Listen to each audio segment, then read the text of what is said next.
नमस्कार साथियों, तेरी मेरी कहानी में आज सबका फिर से आज 31st सेशन है और आप सबका स्वागत है। स्टेप अप रिहैबिलिटेशन सेंटर पिछले 30 एपिसोड कंप्लीट कर चुका है और आज 31st एपिसोड को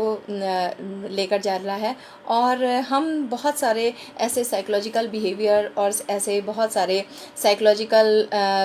जितने भी हमारे डिसऑर्डर्स हैं, बिहेवियरल डिसऑर्डर्स हैं, उन पर लगातार चर्चा करते आ रहे हैं। धीरे धीरे ये क्रम इतना आगे बढ़ रहा है कि शायद बहुत सारे ऐसे लोग भी हैं और जो मुझे मैसेजेस आ रहे हैं, अगर उनको मैं पूरा देख रही हूँ तो मुझे ऐसा लग रहा है कि काफ़ी लोग इनसे एक इस तरीके की अपनी एजुकेशन और इंटरनली बिहेवियरल एजुकेशन को डे बाय डे अपडेट करते जा रहे हैं। तो यहाँ पर जब साइकोलॉजिकल सेशन तेरी मेरी कहानी में आप सब लोग हमारे साथ हैं, तो आपके जो लाइक और शेयर्स हैं वो हमारा मोटिवेशन और ज़्यादा बढ़ा देते हैं। तो आपका लाइक्स और शेयर और उसके साथ साथ आपके पॉजिटिव कमेंट्स वो बहुत ज़्यादा हमको एक उत्साह देते हैं कि हर दिन एक नए टॉपिक के साथ। और बहुत सारे लोग हमसे चर्चा करते हैं कि अब आप अगला टॉपिक ऐसा कुछ रखिए जो कि सोशल साइकोलॉजी से रिलेटेड हो, ह्यूमन बिहेवियर से रिलेटेड हो, और जिसमें कि हम अपने आप को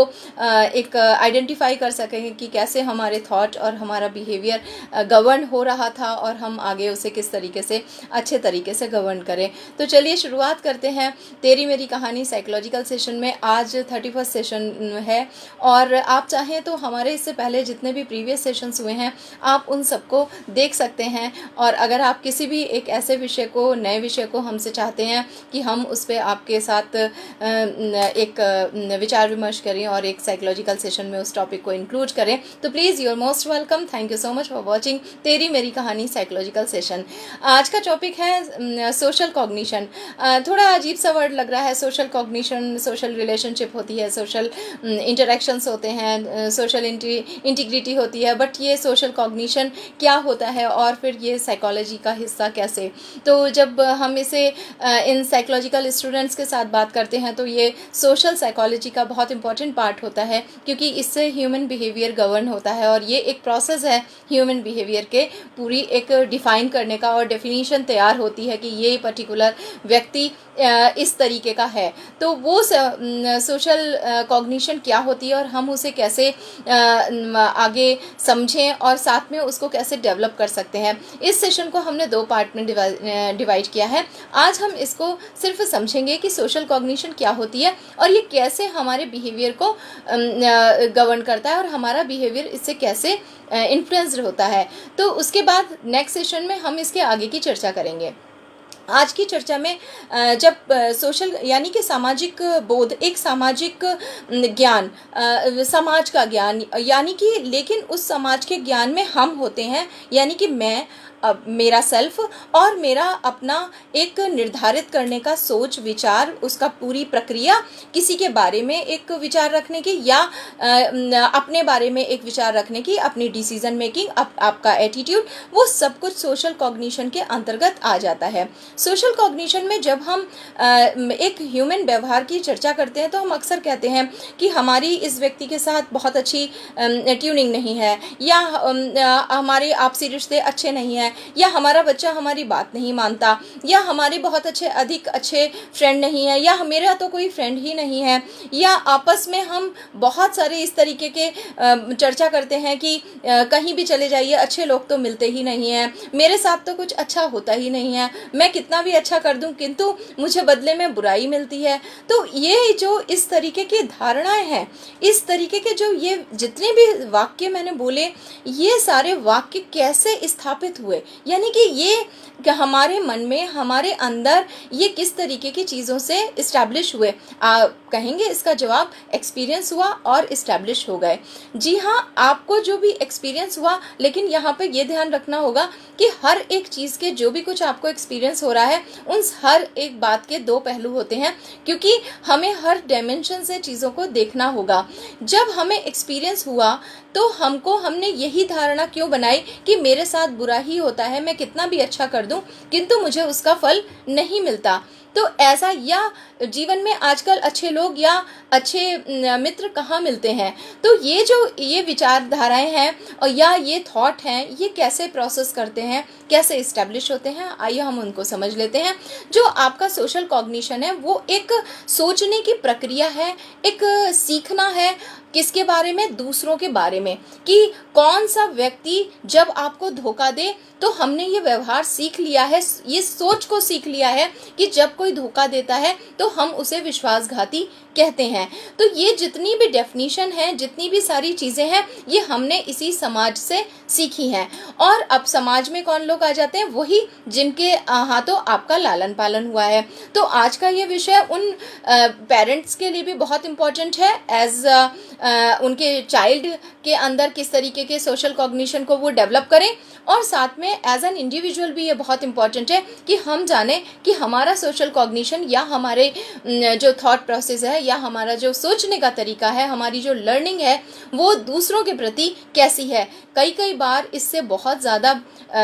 खराब परिणाम भी आते हैं, अपने बिहेवियर को हम मैनेज नहीं कर पाते, क्योंकि हमारे विचारों में ये ही बैठ जाता है कि ये इस तरीके का व्यवहार खराब है, तो आगे चल के सेल्फ कॉग्निशन या सोशल कॉग्निशन नेगेटिव ट्रेट्स में कन्वर्ट हो जाता है, और उसके बाद हम कहते हैं पर्सनालिटी डिसऑर्डर हो गया या बॉर्डरलाइन पर्सनालिटी डिसऑर्डर है। साथ में हम इतने सारे साइकोलॉजिकल डिसऑर्डर्स की जब चर्चा कर चुके हैं, तो आज मुझे ये ज़रूरी लगा कि हम जिससे हमारा व्यवहार बनता है हम उसकी भी चर्चा कर लें। तो इस पूरे एक खोई हुई सी दुनिया में हमारा व्यवहार क्यों ऐसा है, और हमारा व्यवहार कैसा होना चाहिए था, या हम कैसा व्यवहार चाहते हैं, या हम अपने बच्चों से किस प्रकार की सोच और किस प्रकार के व्यवहार की उम्मीद करते हैं, तो वो समझना बहुत ज़्यादा महत्वपूर्ण हो जाता है। सोशल कॉग्निशन जो है ये एक फोकस करता है, ये फोकस करता है कि कैसे लोगों के प्रति हमारा रवैया, उनके प्रति इंफॉर्मेशन का स्टोरेज हमारे मस्तिष्क में, और हम कैसे उन सारी इंफॉर्मेशन को जो हमने स्टोर करी है उनको हम कैसे दूसरे लोगों के लिए सोशल सिचुएशन में उनको अप्लाई करें। तो ये थोड़ा सा कठिन प्रोसेस है कि पहले लोगों के प्रति फोकस करना, कि उनके हर व्यवहार को फीड करना अपने अंदर, और उन जो आपके फीड किए हुए व्यवहार है उनके प्रति एक विचारधारा का गठन करना। वो विचारधारा वो चाहे नेगेटिव भी हो सकती है, पॉजिटिव भी हो सकती है। तो साथ में जब हम लोगों को ये देखते हैं कि लोग किसी एक प्रकार से, अगर कोई व्यक्ति बहुत रात में रोज़ 2 बजे 12 बजे घूम के आ रहा है, तो हम तुरंत ही हमारा ऑलरेडी जो स्टोरिंग सिस्टम है वो एक क्वेश्चन मार्क करता है कि इतनी रात में क्यों आते हैं। अगर हमें सफिशिएंट जवाब मिल गया कि हाँ वो नाइट शिफ्ट है इसलिए रात में आते हैं, तो हम वहाँ पे हमें पहले से ये इंफॉर्मेशन हमारे अंदर फीड है कि रात में अगर कोई किसी की नाइट शिफ्ट है, वो ड्यूटी करके आ रहा है, तो चीज़ें ये बिल्कुल एक्सेप्टेबल हैं और ये पॉजिटिव है। तो हमने स्टोर में फीड कर लिया अपने ब्रेन में कि हाँ ठीक है, ये व्यक्ति अच्छा है, ये अपनी ड्यूटी करके नाइट ड्यूटी से आ रहा है। किंतु अगर इसके अपोजिट में हमें अगर ये जवाब नहीं मिलता कि वो व्यक्ति जो रात के 2 बजे या 12 बजे आता है वो नाइट ड्यूटी से नहीं आता, तो फिर से हम इंफॉर्मेशन को कलेक्ट करना शुरू करते हैं कि वो व्यक्ति फिर कहाँ होता है और कहाँ से आता है। अगर हमें जवाब नहीं मिलता तो हम अपने स्टोरेज में इंफॉर्मेशन स्टोरेज में ये इंफॉर्मेशन फीड कर लेते हैं कि अगर कोई ड्यूटी से या किसी आवश्यक काम का हमें जवाब नहीं मिलता, तो हम वहाँ पर उस व्यक्ति के प्रति एक क्वेश्चन मार्क लगा देते हैं कि वहाँ पर हम कंफर्म नहीं होते कि हाँ ये व्यक्ति अच्छा है। यानी कि हम हर एक व्यक्ति के लिए जो हमने विचारधाराएं बनाई हैं, वो सारी विचारधाराएं किस तरीके से उन इंफॉर्मेशन से ही निकल कर जाती हैं। जैसे कि अगर हम गूगल में डालते हैं कि ए से शब्दों को बताइए, तो गूगल उन्हीं शब्दों को बताएगा जो ए से शुरू होने वाले शब्द गूगल में हमारे द्वारा डाले गए हैं। यानी कि हमारा जो पूरा ब्रेन है वो इंफॉर्मेशंस पर बेस्ड है। हमने कैसे फोकस किया, हमने किन इन्फॉर्मेशंस को अपने अंदर स्टोर किया और फिर हम उन इन्फॉर्मेशन को लोगों के लिए सोशल सिचुएशन में कैसे अप्लाई करते हैं। तो जब हमारा कॉग्निटिव प्रोसेस पूरा एक सोशल इंटरेक्शन में आता है तो यही पूरा हमारे सोशल कॉग्निशन को डेवलप करता है। सोशल कॉग्निशन में क्या क्या डेवलप हो जाता है ये भी जानना बहुत ज़रूरी है। हमारा एटीट्यूड, हमारा पर्सन टू पर्सन इंटरेक्शन, हमारे इंटरपर्सन रिलेशन, यानी कि यहाँ पर मैं ज़रूर आप लोगों को एक एग्जाम्पल दूंगी कि अगर आपका कोई घर का व्यक्ति अगर वो फीमेल है और वो अगर घर का पूरा काम बहुत जिम्मेदारी से करती है, यानी कि किचन बहुत अच्छी मैनेज कर लेती है, तो ऑलरेडी इंफॉर्मेशन स्टोर्ड है कि कोई भी फीमेल अगर बहुत अच्छा किचन का काम कर रही है तो हम उसे वैसे ही A+ दे देते हैं। अगर वो उसे खाना बनाना नहीं आता, वो किचन का काम नहीं कर रही है, तो फिर वो शायद B या C कैटेगरी में हम अपने ऑटोमेटिकली डाल देते हैं। क्या वाकई में जिसको किचन का काम नहीं आता या कोई फीमेल किचन का काम नहीं कर पाती तो वो वाकई में A+ या B और C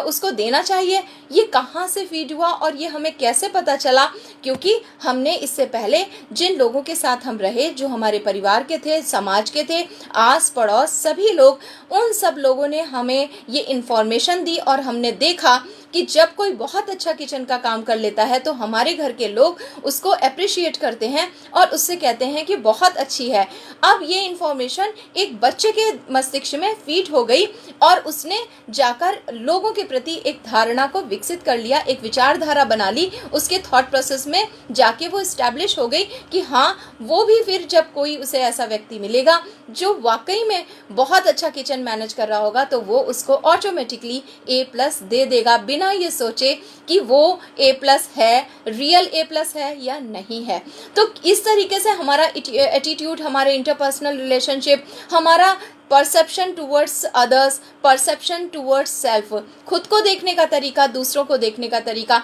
इसके साथ साथ हमारे जितने भी स्टीरियोटाइप्स विचार हैं कि ये अच्छा होता है, ये बुरा होता है, जितने भी हमारे प्रेजुडाइज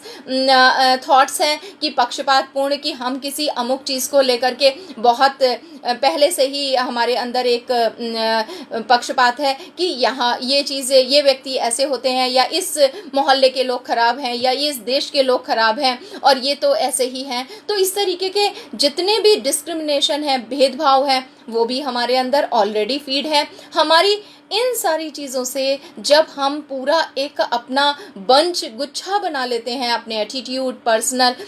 परसेप्शन, स्टीरियोटाइप्स, प्रेजुडिस और सेल्फ कॉन्सेप्ट को लेकर के,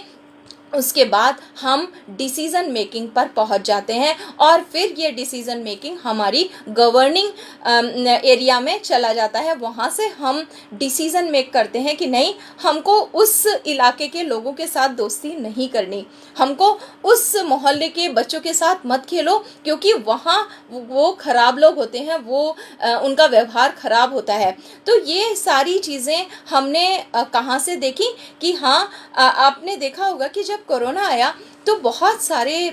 इसमें मैं ज़रूर चर्चा करूंगी कि कैसे सोशल कॉग्निशन वर्क करता है। आप सब लोगों ने देखा कि मैक्सिमम लोगों ने अपने घर में मेड्स को हटा दिया। क्यों? जब लोगों से पता किया गया कि मेड्स को क्यों हटा दिया तो उनका कहना था क्योंकि वो एक ऐसे इलाके से आती हैं, वो कमज़ोर आर्थिक वर्ग से बिलोंग करती हैं और वहाँ साफ सफाई का ध्यान नहीं रखा जाता और इसलिए हमने मेड्स को हम अलाउ नहीं कर रहे हैं क्योंकि हमें उनसे खतरा है, शायद वो अनहाइजेनिक होंगी तो हमको भी वो कोरोना ट्रांसफ़र हो सकता है। तो लेकिन क्या डाटा ऐसा बताया कि जहाँ पर भी लोअर या पुअर इकोनॉमिकल लोग रहते हैं, जिनका इकोनॉमिक स्टेटस उतना अच्छा नहीं है, तो क्या वहाँ कोरोना बहुत ज़्यादा फैल गया? ऐसा बिल्कुल नहीं हुआ। तो ये कहाँ से हमारे अंदर पहले से स्टोर्ड इन्फॉर्मेशन थी कि हाँ, अमुक बस्ती से आने वाले लोग, इस प्रकार के लोग, या जो एक हमारे यहाँ का जो एक लेबर क्लास है वो अनहाइजेनिक है, वो उतना साफ सफाई का ध्यान नहीं रखता। जबकि देखा गया कि कोरोना के काल में कोई डिस्क्रिमिनेशन नहीं था, बहुत अच्छे घरों के लोग, बड़ी अच्छे फिनेंशियल स्टेटस वाले पढ़े लिखे लोग भी कोरोना से अपने आप को बचा नहीं पाए और ये शायद सभी लोगों को पता होगा। इस तरीके से एक विचारधारा से हम कैसे एक संकीर्ण विचारधारा के हो जाते हैं, और फिर जाके आजकल जो एक कॉमन चीज़ चली हुई है कि बच्चे इस बात को मानने के लिए तैयार नहीं होते, और हमारे सोशल कॉग्निशन से वो बच्चे बिल्कुल अपने कॉग्निशन को अलग कर लेते हैं। उनका बहुत सारा वक्त सिर्फ हमारे सोशल कॉग्निशन, जो हमारा इस्टेब्लिश्ड सोशल कॉग्निशन है, उससे एक कॉन्ट्रडिक्ट करने में चला जाता है। वहाँ से भी बहुत सारी एनर्जी वेस्टेज हो जाती है। साथ में कैसे सोशल कॉग्निशन का एक और हिस्सा है, एक जब बच्चा होता है तो माँ उसे फेशियल एक्सप्रेशन से बता देती है कि सॉरी फेशियल एक्सप्रेशन से बता देती है कि यहाँ मत जाना। इसी तरीके से वो फेशियल एक्सप्रेशन खुशी के, वो फेशियल एक्सप्रेशन दुख के, वो फेशियल एक्सप्रेशन किसी को चिढ़ाने के या अपने मूड को बताने के सारे सोशल कॉग्निशन का हिस्सा होते हैं। तो हमें बहुत केयरफुल रहना चाहिए जब भी हम अपने घर के बच्चों को या खुद में अपने फेशियल एक्सप्रेशंस को देख रहे हैं, तो हमें ध्यान रखना होगा कि हमारा जो फेशियल एक्सप्रेशन है वो एक्यूरेट होना चाहिए। अब सॉरी अब बात आती है कि किस तरीके से हमारा जो एक सोशल कॉग्निशन है वो उसके फेशियल एक्सप्रेशन हमें बताते हैं कि कहाँ पर खतरा है और कहाँ पे हमें नहीं जाना है। हमारे आइज़ के गेज, इवन हमारी जो जेस्चर है, हमारा पोस्चर है, वो भी सोशल कॉग्निशन के ही पार्ट होते हैं। और हमें बहुत केयरफुल रहना है अपने आइज़ मूवमेंट को देते हुए, अपने फेशियल एक्सप्रेशन को देते हुए।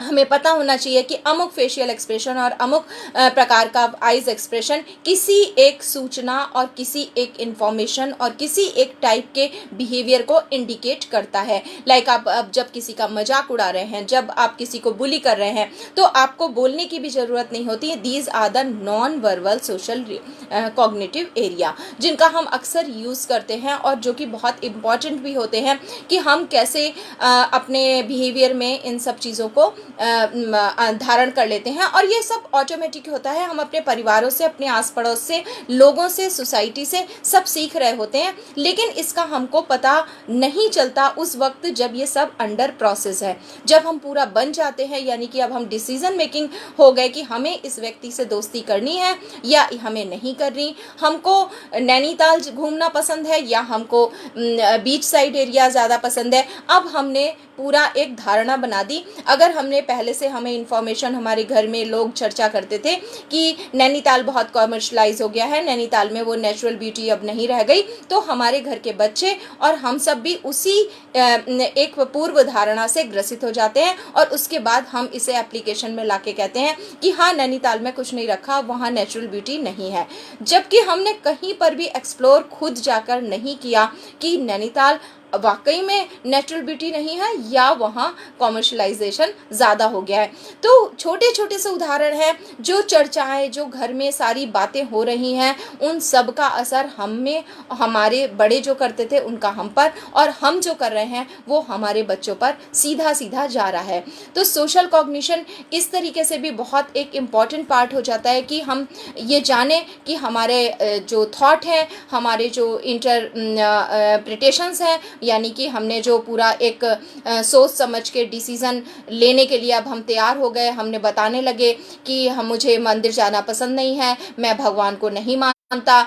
भगवान कुछ नहीं होता, या हमने इस तरीके की चीज़ें अपने सोच में डाली हैं कि वो एक अच्छा व्यक्ति है, वो एक ख़राब व्यक्ति है। तो ये सारी चीज़ें किस तरीके से चरणबद्ध हो गई, यानी कि स्टेपिंग उनकी क्या है। तो इसका जो एक फर्स्ट स्टेप है, जब हम पूरे अपने ब्रेन में चीज़ों को ले रहे होते हैं, तो इसका फर्स्ट स्टेप होता है स्कीमा और सेकंड स्टेप होता है एटीट्यूड। स्कीमा होता है ऑर्गेनाइजेशन अबाउट द पूरा कंप्लीट कॉन्सेप्ट का एक पूरा एक जो गठन करते हैं, हम उसको ऑर्गेनाइज करते हैं, वो होता है स्कीमा। यानी कि मेरे ब्रेन में ऑलरेडी एक स्कीमा डेवलप हो गया कि मुझे किसी भी एक प्रकार के किसी एक धर्म से संबंधित लोगों से दोस्ती नहीं करनी, या वो उस धर्म के लोग बहुत अच्छे नहीं होते, या वो रिलायबल नहीं है, या वो मुझे अच्छे नहीं लगते। मैंने एक पूरा एक ऑर्गेनाइज कर लिया अपने ब्रेन में जाकर। अब मेरे एटीट्यूड में वो कैसे शो होगा? मैं अपने एटीट्यूड में उन लोगों के साथ वो वैसा व्यवहार नहीं करूँगी, या मैं बिल्कुल एक सोशल सिचुएशन में उन बयानों को देने लगूंगी कि जो कि मैंने अपने स्कीमा में सेट किए हैं। इसी प्रकार अगर किसी के अंदर एक स्कीमा सेट हो गया कि पर प्राइवेट नौकरी का कोई भरोसा नहीं होता, प्राइवेट नौकरी कभी भी छूट सकती है, तो अब वो अपने एटीट्यूड में डेवलप करेगा और अपने घर के लोगों को, इवन खुद के लिए, अपने भाई बहनों को, अपने अड़ोस में पड़ोस में, अपने दोस्तों के साथ जब भी बात करेगा तो कहेगा प्राइवेट नौकरी अच्छी नहीं होती, क्योंकि प्राइवेट नौकरी का कोई भरोसा नहीं होता, प्राइवेट जॉब्स नहीं करनी चाहिए, या बहुत मेहनत है, बहुत घंटों की मेहनत है। इसी के साथ वो अब अपने एटीट्यूड के साथ साथ अब वो डिसीजन मेकिंग में आ जाएगा। अब वो अपने बच्चों के साथ कहेगा नहीं, आपको प्राइवेट नौकरी नहीं करनी। इस तरीके से सोशल कॉग्निशन हमारे पूरे व्यवहार को, हमारी पूरी प्रक्रिया को, हमारे एटीट्यूड को और हमारे डिसीजन मेकिंग पावर को इन्फ्लुएंस करता है। अब जब हमने ये डिसीजन ले लिया कि आपको नौकरी नहीं करनी, ये डिसीजन हम जिस पर अप्लाई कर रहे हैं, जाहिर है वो या तो हमारा छोटा भाई बहन होता है या हमारा बच्चा होता है। तो जब हम अपने बच्चे को अपना चश्मा पहनाते हैं और उससे कहते हैं कि हमारे चश्मे से दुनिया देखो, यानी कि हमारी सोच से आप चीज़ों को देखो, तो ये भी एक बहुत डिफ़िकल्ट पार्ट हो जाता है कि हम सोशल कॉग्निशन को पहले ज़रूर चेक करें कि हमें कोई भी थॉट जो आज बहुत ही स्ट्रेंथफुल होकर हमारे अंदर आया, वो कहाँ से आया, वो सही है, उसकी वैलिडिटी, उसकी रिलायबिलिटी कहीं ऐसा तो नहीं कि वो हमने अपने फादर से या अपने चाचा ताऊ मामा किसी से लिया था, वो नौकरी छोड़ देते थे तो उनके घर में बहुत दिक्कत थी, या किसी तरीके से उनके यहाँ पर कोई एक बहुत पुराना व्यक्ति था, वो किसी एक स्पेसिफिक धर्म से रिलेटेड था, उसने उनको धोखा दिया। तो क्या ये जो सारे सोशल कॉग्निशन का हमारा जो संज्ञान है, वो बोध है, हमें जो ज्ञान कराता है एक थॉट को रखने के लिए, वो क्या वाकई में जांचा है हमने? वो क्या वाकई में हमने पूरा परखा है कि हाँ हम पढ़ी लिखी लड़की से शादी नहीं करेंगे क्योंकि वो जॉब करेगी, तो जॉब करने वाले करेंगे तो फिर घर नहीं संभल पाएगा। ये जो सारे थॉट हैं, ये कहाँ से इस्टेब्लिश हुए? हमें वो स्रोत, यानी कि वो रिसोर्सेज को चेक करना बहुत ज़रूरी है कि हमें वो सारे थॉट किन रिसोर्सेज से प्राप्त हुए हैं। तो इसमें जब हम स्कीमा और एटीट्यूड को डेवलप कर लेते हैं, तो यहाँ पर मैं आपको एक और इन्फॉर्मेशन देना चाहूँगी कि हमारे जो ब्रेन है, ब्रेन का जो हमारा सेरिबुलर कॉर्टेक्स है, वो हमारा पूरे एक थिंकिंग और वो पूरा इन्वॉल्व होता है हमारे थॉट प्रोसेस और हमारे थिंकिंग लेवल को मैनेज करता है। तो हमारे जितने भी 86 बिलियन न्यूरॉन्स हैं, वो सब जब 1000 ऑफ न्यूरॉन्स के साथ जब मिलते हैं तो फिर वहाँ पर ये पूरी प्रक्रिया होती है। तो ये एक बहुत ही कॉम्प्लेक्स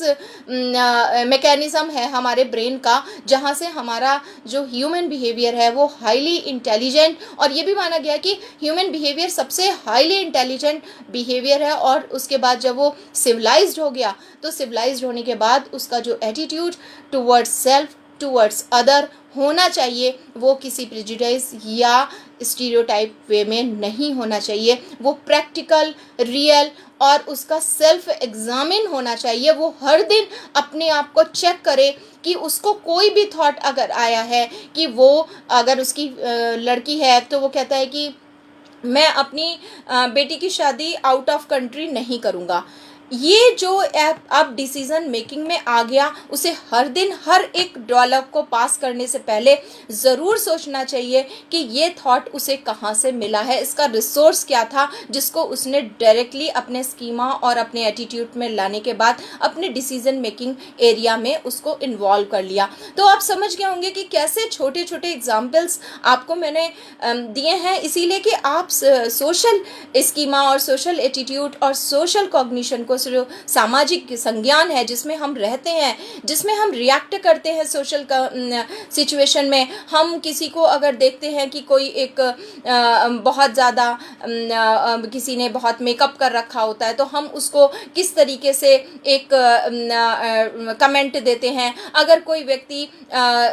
सपोज 60 साल का है या वो 70 साल का है और वो अगर मैरिज करता है, तो फिर हम उसको किस तरीके का कमेंट देते हैं। तो हमें ये कहाँ से फीड है? ये सब हमारे अंदर ऑलरेडी पहले से फीड है कि शादी की उम्र इतनी होनी चाहिए और हमें अपने घर के अंदर इतने बजे आ जाना चाहिए, हमारे बच्ची को बाहर पढ़ने भेजें तो उसकी ये रूलिंग्स होनी चाहिए। तो ये सारी रूलिंग्स जो बनाई है गई हैं, उसमें ये नहीं है कि रूलिंग्स खराब हैं या रूलिंग्स को नहीं मानना चाहिए। रूलिंग होनी चाहिए, बननी चाहिए, लेकिन हर पल ये चेक मोड पर होनी चाहिए, जांची जानी चाहिए। और हर इंडिविजुअल का ये एक कर्तव्य होना चाहिए कि वो अपने बनाए हुए अपने विचारों को ज़रूर जांचे कि उसके अंदर ये जो थॉट इस्टेब्लिश्ड हुए हैं ये कहाँ से हुए हैं और ये कितने सच हैं और कितने सही हैं। कहीं ऐसा तो नहीं वो किसी और के एक्सपीरियंस से मिले हुए थॉट को कैरी कर रहा है। तो आप कैरी ना करें, आप कैरियर अपने आप को ना बनाएं,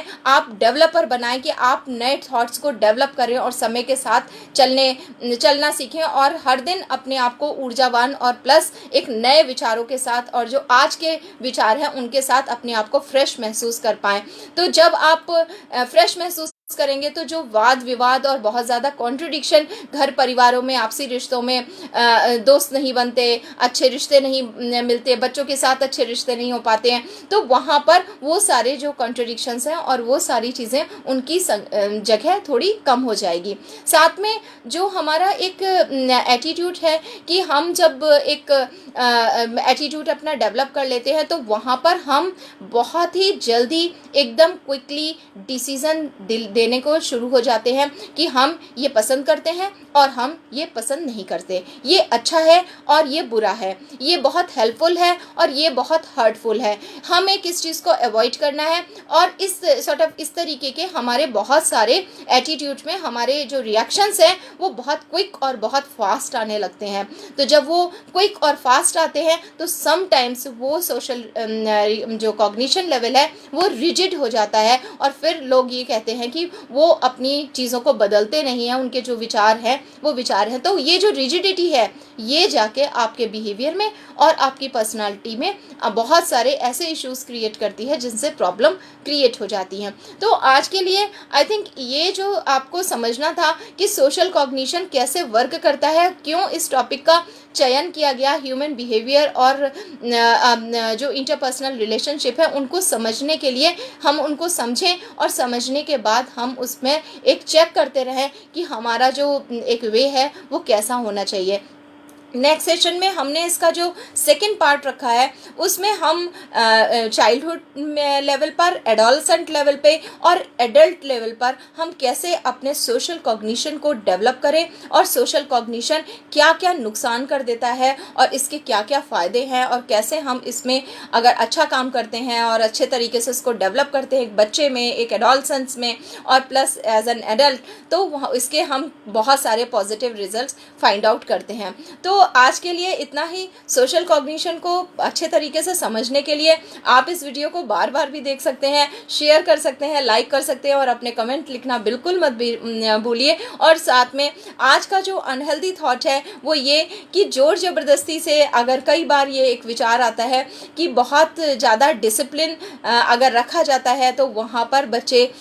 या घर पूरा अच्छा रहता है, और कई बार इसके अगेंस्ट एक ये भी विचार आता है कि बहुत ज़्यादा डिसिप्लिन से चीज़ें बिगड़ जाती हैं। तो ये जो 50-50 विचार है कि कितना डिसिप्लिन और कितना फ्रीडम, ये हमें कंफ्यूज कर देता है। तो प्लीज़ इस अनहेल्दी विचार को गेट आउट करिए और एक हेल्दी विचार अपने अंदर लाइए कि हर एक चीज़ में बैलेंस मोड होना बहुत ज़रूरी है, डिसिप्लिन होना बहुत आवश्यक है और एक फ्रीडम मिलना भी बहुत आवश्यक है। लेकिन उस फ्रीडम की जो डेफिनेशन है वो हर एक इंडिविजुअल की अपनी अपनी होनी चाहिए, वो किसी के द्वारा दी हुई बिल्कुल नहीं होनी चाहिए। तो just correct your unhealthy thought into healthy thought, और आप सब लोग इसी तरह मुस्कुराते रहिए, खुश रहिए, तेरी मेरी कहानी का लगातार हिस्सा बनते रहिए, और तेरी मेरी कहानी में अपने सजेशंस भेजिए, अपनी प्रॉब्लम्स भेजिए। हमारा हेल्पलाइन नंबर है 9411731750। और आप सब लोगों का बहुत बहुत धन्यवाद, जो भी लोग इससे तेरी मेरी कहानी साइकोलॉजिकल सेशंस को देख रहे हैं। Shalini ma'am, thank you so much, आपने पूरा इस सेशंस को देखा है। प्लीज़ इसे शेयर कीजिए, ज़्यादा से ज़्यादा लोगों तक पहुँचाइए, और आप सब लोगों का इसी तरीके से हमारे साथ संपर्क बना रहे। मास्क लगा के रखिए, घर में आवश्यक ना हो तो घर में ही रहे, बहुत आवश्यक होने पर ही घर से बाहर जाए, वैक्सीनेशन लगवाते रहे। अभी कोरोना थमा है, थोड़ा सा कम हुआ है, पूरा ख़त्म नहीं हुआ है, तो be careful about your health, और दूसरों की मदद भी करते रहिए, अपनी मदद भी करते रहिए। थैंक यू सो मच, नमस्कार।